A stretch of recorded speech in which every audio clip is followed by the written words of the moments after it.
chapter 99, and we're up to number 4. We had just started it, I think, but we didn't get a chance to do it properly. Number 4, Daled, in chapter 99. All right. Eifa Kira Shehuskam Erev Yontiv. You have ashes from wood that was burnt before Yontiv. So in other words, the ashes were existing before Yontiv. So mutter lataltali b'Yontiv. You're allowed to move them on Yontiv. They're not muksa. You can use the ashes because they are prepared for all the needs of a person. To cover up excrement or roik or saliva and the like. Right, so this would be the same as, let's say, for example, maybe little kids have sand in a sand pit or a little activity box. If it's there before Shabbos, then it's prepared for use. So therefore, it's not muksa, right? But if it's something that wasn't, well, we're going to mention ashes that it wasn't yet burnt before Yom Tov. But the same be the sand if it wasn't dug up, then it's muksa because it wasn't prepared for use. So most of us don't have wood burning stoves. Maybe if you have a fireplace, it'll be the same thing. There's ashes that are burnt before Yom Tov begins. So even if you're not planning to use it, but the fact is it was available to use. So it's not muksa. The im huska b'Yom Tov, but if the wood burned on Yom Tov, so the ashes are made on Yom Tov, then it depends. Im ho'adayin cham shoroi l'sois boy beitza. If they're still hot enough that you could cook an egg on it, so in which case it still has a purpose for cooking, then it's not muksa. Mutal taltula, you can move it.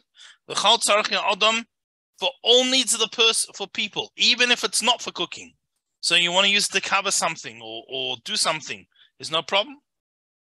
Aval im nistanin. However, if it's cooled down, then asa betiltul, it's muksa. You can't move it. Mishum dahavle noiled, because it's a noiled. It's like a new creation on Yontiv, like the egg being laid on Yontiv. It's something that didn't exist.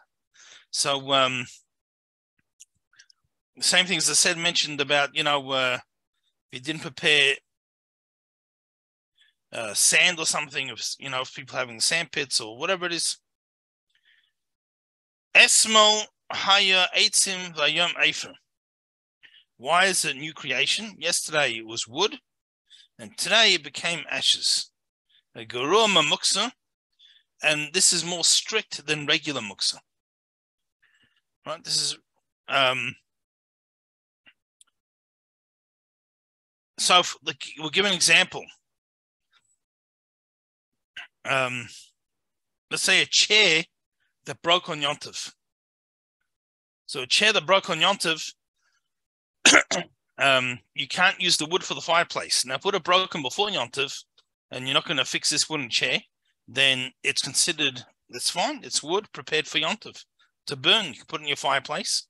Again, most of us are not cooking, but put in the fireplace for warmth, various things. However, if it broke on Yom Tov, so when in the twilight period it was a keli, was a chair, that's not wood. It's not in the status, the category of wood, so you can't use it to burn things.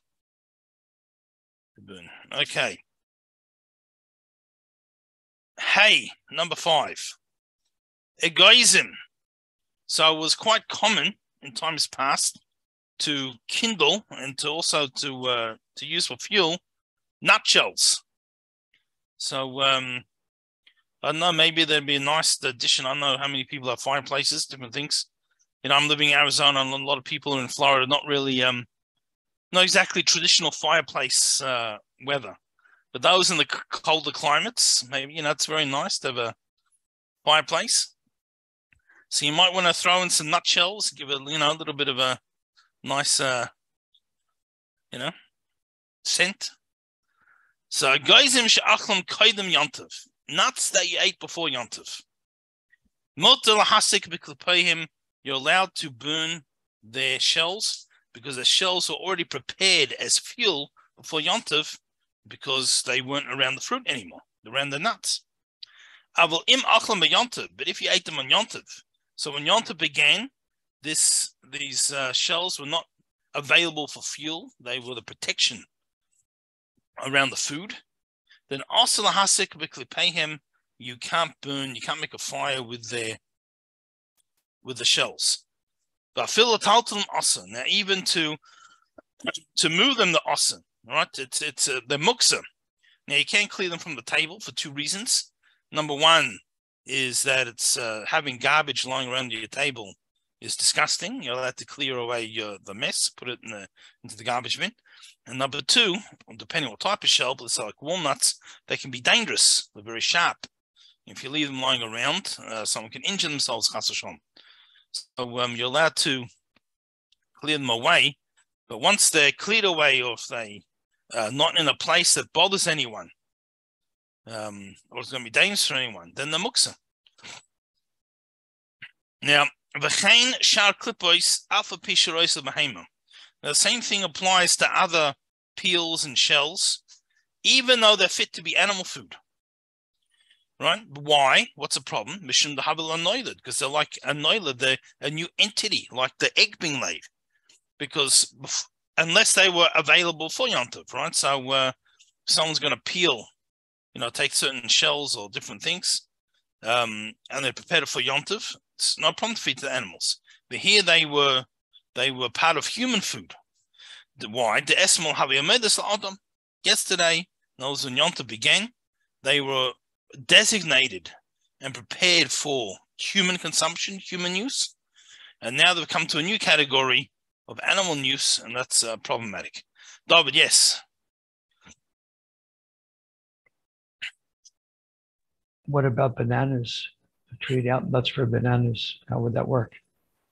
So that's the same. So it's going to be the same thing. They the peels are now muksa. Now to clear it away from your table is not a problem because meals we don't leave garbage and dirty diapers and things just lying around in our.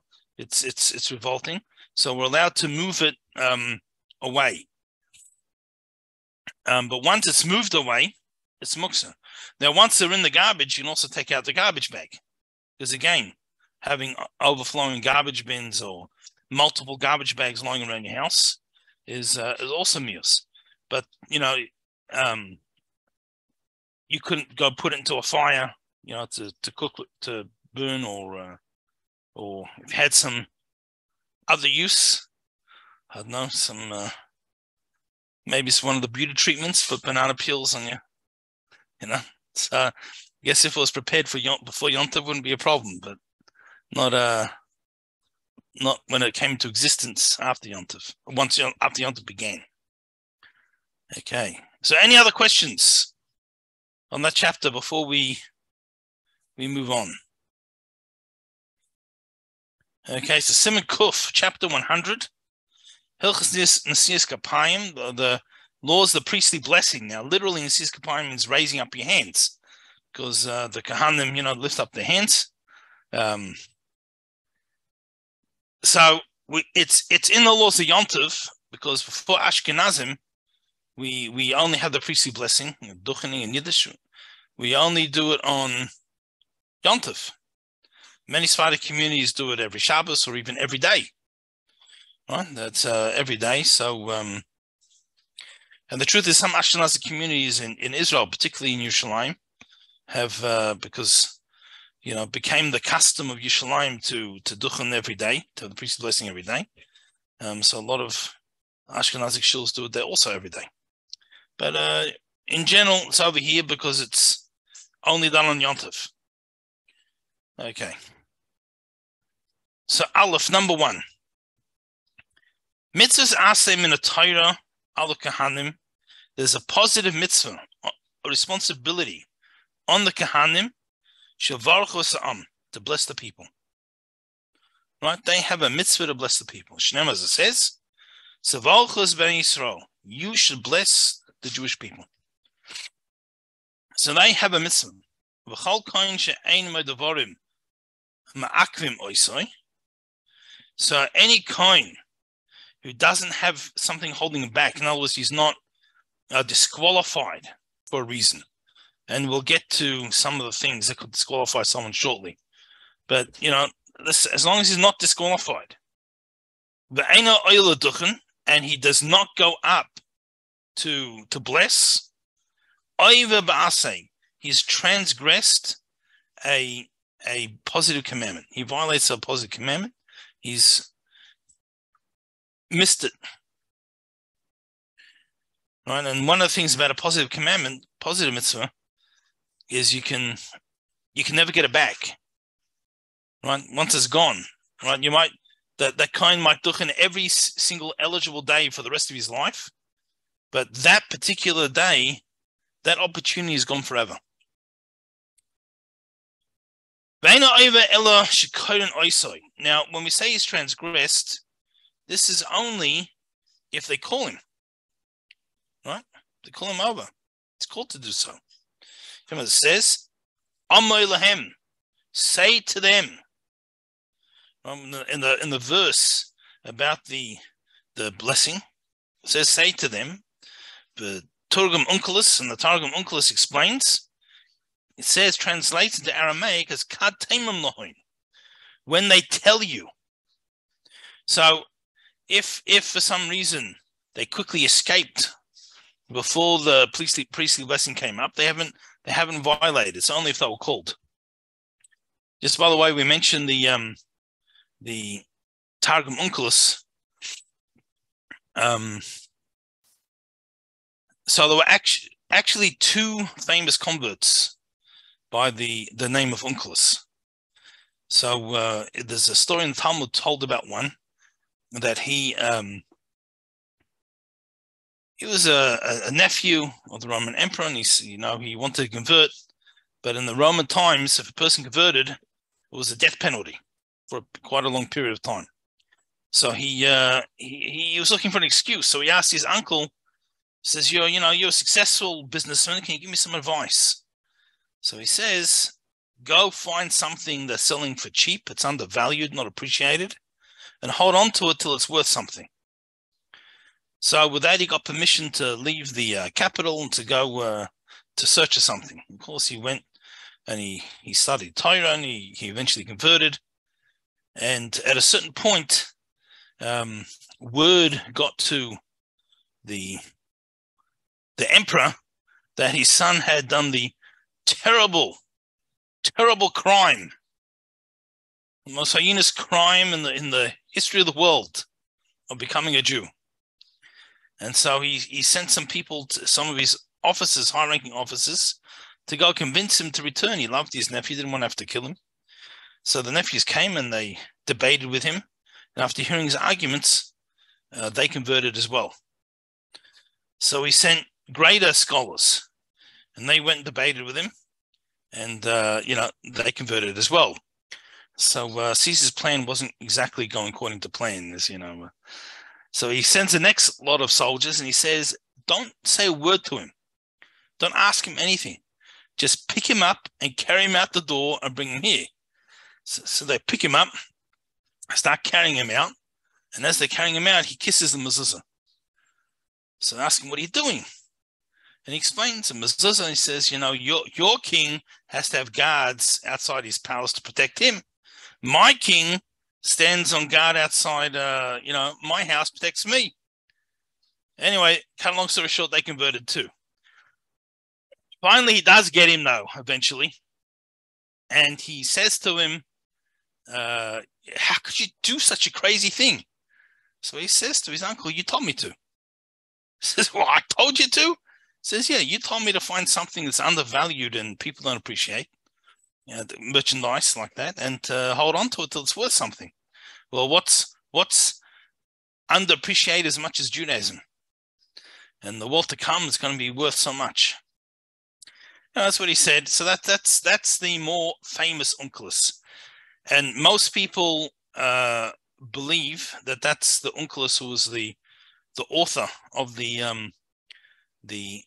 Aramaic translation of the Bible, Targum Onkelos. Now, it's really not 100% certain which one it was, but it seems from the dating, from the timing, it was actually the other Onkelos. So I told the story anyway because it's a good story. But and also it's a bit of a misconception that that's who it was, but it looks like it was the other Onkelos.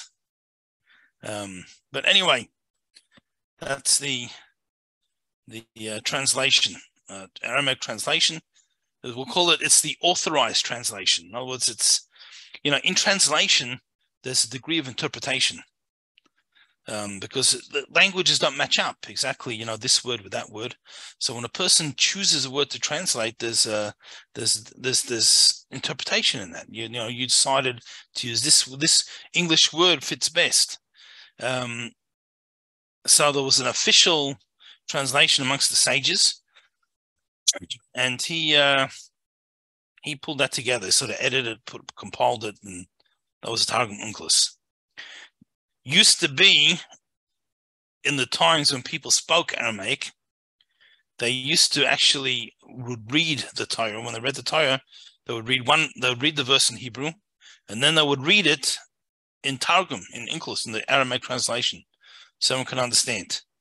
There's still some Yemenite communities do that today, but pretty much hasn't been done regularly in 1,000 years in most places.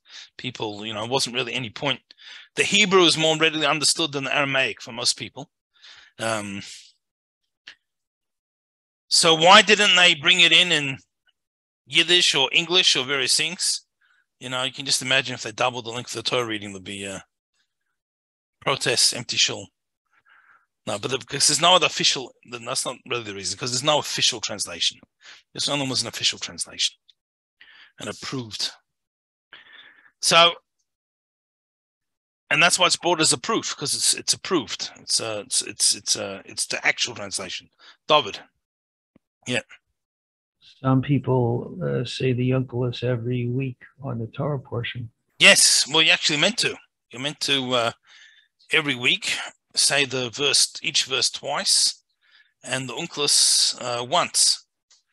And if we're giving things to do, then there's also a view brought in the Shulchan Aruch that since nowadays most people don't understand the Onkelos, so in addition to saying each verse twice and once in Onkelos, they should also say Rashi's commentary, which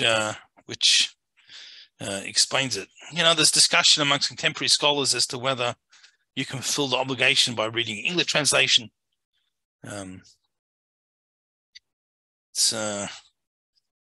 If you understand the Hebrew and then you say the Onkelos, which was meant to be the other way around. The Onkelos was meant to enable you to understand the Hebrew. But if it happens to be you understand the Hebrew and that enables you to understand the Onkelos, it's actually an excellent thing to do to build up your Aramaic vocabulary to study Talmud.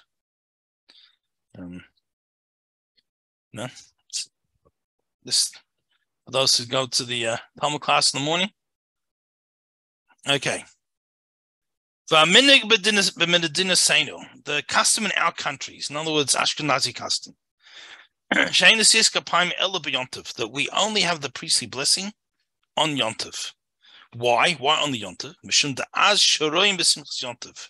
Because then with the people, we're full of the joy of Yontif. Yom Kippurim, and we also do Yom Kippur. Because there we have a joy, we have a rejoicing that we're being atoned for, we're reconnecting with Hashem, we're repairing our relationship. And a happy heart will bless. But unfortunately, it's not the case in other places. So in other days, I should say. It's not the same. We don't have that same joy in other days. Even on the Shabbos of the year.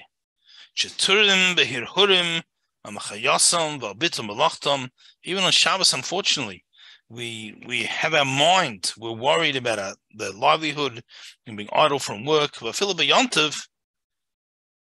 even on Yontiv itself, Ain't no same kapayim elo tefillas musaf. We only do it at musaf. When we're going to go out afterwards and rejoice for the Yontif meal and everything. We also are accustomed in our countries that if Yontif falls out on Shabbos, we don't do duchening except in Yom Kippur. Now, I'm just going to mention here, although it says that's a custom, I think you'll find today most Ashkenazim do the priestly blessing on Shabbos Yontif, but there are definitely still some who don't. And the only time they do, if it's Yom Kippur, Shafil Chal b'Shabbos, even if that falls on Shabbos, Noisik Apayim, we still do the priestly blessing. There's some places that do the priestly blessing even on Shabbos. And he says this is more appropriate, it's more correct. It's also the Chabad custom. So that's all right. So we have the priestly blessing. Base number 2.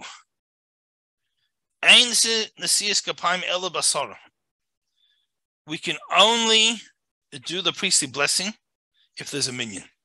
You need 10 males over a mitzvah.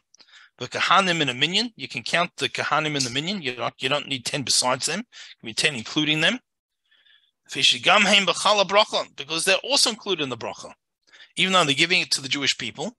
But at the end of the day, they're part of the Jewish people too. And Shneimar says in the pasuk, "Va'ani avarechem," and I will bless them. Hashem blesses the kahanim also. Right. So got this minyan with 9 kahanim and 1 Yisrael or Levi, whatever, it doesn't matter. And he's the chazan, and he's leading them. So he's the leader of the blessing, and they're all blessing. And there's no one else in the congregation. That's sufficient. Yes, David. What if they're all Kohanim? So all Kohanim. I think they're blessed anyway. Because one's going to be the Chazan. Actually, the truth is, I'm not 100% sure. I shouldn't say what I think. I sort of remember coming across that once, but I don't think that happens very often. But, could be. Could be. It's like, but if you had your 9 kahanim and you 1 Yisrael, when it comes to the getting called up to the Torah, so they'll call out 1 kohen. Guess he also gets the Levi, because that's what happens. There's no Levi, but then the Yisrael gets the rest, because you don't call up a kohen after another kohen, because it looks like you're saying there's something wrong with the previous kohen's pedigree. So there are times in the year where everyone tries to get an aliyah, right? So Machsidim, let's say before Yud Shvat or something like that. So what happened was, I was going to go with I could never go with Rabbi Smith's family, right? Even though we were all, because they're all Leviim, and I'm a Yisrael, and even the other son-in-law was a Levi, so it would defeat the purpose. They would get the first aliyah and I would get the rest. So I got kicked out of the family minyan. I've never recovered from the rejection on having therapy, but that's what happens. That's so it'd be this similar idea. I thought you just have to leave the shul for a while. Well, but once you call a Yisrael, you can't call another Levi. Oh, okay. And if I would go out to the end, then I wouldn't hear the Torah reading. I'd also, that's anyway. That was the problem. Extra cholent doesn't make up for that, right? Sorry? Extra cholent doesn't make up for that. Depends how good cholent is. Okay. Saying you got thrown out of the family. No. Didn't get thrown out of the family. Just that minion. Just that minion. Right. They've let me stay in the family, Moshe. Okay. Gimel. Number 3. Now, before they actually say the priestly blessing, lo yishter kohen. The kohen cannot drink lo yayin, not any wine, lo shar mashka, mashkim mashakrim, or any other alcoholic beverage. Right, because any service in the Beis Hamikdash, if you even drank a revius of wine, a revius is not a lot, like the average. In theory, you make kiddush on a revius, but the average kiddush cup today is usually double the amount. It's Baruch Hashem, we're rather, we live a higher standard of life and we can afford more. I have my great grandfather's kiddush cup, and it's just used special occasions, and it's not much bigger than revius. It's a drop more, but not a lot more. So it's considerably smaller than our other kiddush cups. By the way, today you could have more than revius because the wine was much stronger in Talmudic times. Try not to have too much more because where do you draw the line? You don't know how much it was. But if you hadn't like pretty much exactly a revius and it was wine, the person could because it refers to several laws. Let's say, for example, you can't make a halakhic decision under the influence. Just imagine, have this grave matter of life and death, or the kashrus of the house, spiritual life and death, or huge sums of money, or truth is important to some people, even a small amount of money. And you come to the Rav and he's to the rabbi and he's, it's Purim afternoon and he's, overdone it a little bit. You may not get a fully thought out decision. Right, so it's not only the Kohanim can't work in the Beis Hamikdash with they're under the influence, which is not a lot, but also can't give halachic ruling, various things. So the Kohen can't bless the people under the influence. Now the imle b'cholish rotzalechol pas kisnim koydem musaf. Now let's say he's feeling a bit weak. And he wants to be have a little bit of cake or something, a little bit of mazonos before Musaf. So therefore he needs to make Kiddush. So what does he do? Shama Kiddush ma'acha. He should listen to Kiddush from someone else rather than make Kiddush himself. And it can happen, especially, take Rosh Hashanah, it can be very long davening. Or, maybe for Tekiah, sometimes they quickly have Kiddush. So there can be times. Now, although we're going to get to it later, but this is just put in. This is why on Simchas Torah is the exception. Instead of doing the priestly blessing at Musaf, we do it at Shachris. Why? Because in between Shachris and Musaf, or also Torah reading in between, but in between then we've had a kofis, and there's a presumption that once we pass the kofis, some people may have had a few l'chaims. And, sometimes you have a few people have more than a few, but, we leave that aside, whether that's the right way or not, but at least a few. And it doesn't take a lot. It only takes a revius. And a revius is not a lot. It's 85 mils. I'm not sure what that is in fluid ounces. It's an imperial. Let me just do a quick conversion.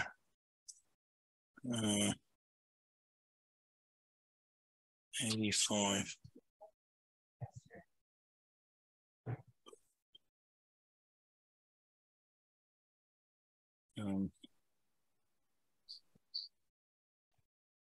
Mil. I think so it's just under 3 fluid ounces. According to the Kahas Chumash, it's 2.9 ounces. Yeah. Okay. So I got here 2.874. Okay, so 85 mil. I think it's actually 86 mil is the thing. So it's probably David, yeah. What happens if a Kohen did the priestly blessing, he made Kiddush, and then he went to another shul, and all of a sudden they're ready for the priestly blessing after he's made Kiddush? And there's no other Kohen, huh? Well, it could be So, other so Kohanim. if there's other Kohanim, it's best he should slip out. Mhm. Now, the problem is going to be sometimes you go places and there's not another Kohen. So if he just had wine, then we could be lenient because wine in Talmudic times was close to the strength of whiskey and things today. So it would be a lot. So our wine would be considered watered down for them. So it's you could probably get away with it if you just had wine for Kiddush. But if he, had a l'chaim at the he made Kiddush and he had a l'chaim and different things, then he's not going to be able to do it. All right, so I guess we've Rabbi, yes. Rabbi, what about on Erev Shabbat? They if they have some schnapps or something, after Arbit, and then they go home to give the blessing to the children, to the kinderlach. Okay, so the blessing we give to our children, although we include the wording of the priestly blessing, it's not actually the priestly blessing. First of all, most of us are not Kahanim, and as well as that, we're not waiting for the minyan. People stay at home if they're the only person. So we borrow the wording, but it's not actually the priestly blessing. So that's fine. Yeah. So perhaps not everyone knows. Many people have a custom to bless the children every Friday night. So a lot of people only bless on Yom Kippur. But there's certainly quite a few Jews who bless every Friday night. It looks like we ran out of time. To be continued tomorrow, God willing. Any questions before we finish up? I think Friday, don't you say Ki Ephraim u'Menashe? Yeah, so we're saying that's what he was asking about. So, but we include the words. We say Yevarecha, right? Those who say it every Friday. They just one thing to point out. Tonight, we change over to we're saying Talmud the Bracha. There's in the blessing we start where we ask for livelihood and that everything should grow properly. We start asking for the rain and everything. So don't forget. Let's at least try and get it right the first time. Okay. So wish everyone a wonderful evening. Thank you, Rabbi. You're welcome. We'll see you tomorrow. Thank you, Rabbi. Thank you, Rabbi. Rabbi. Take care. Merci, Koach. Sei gesund.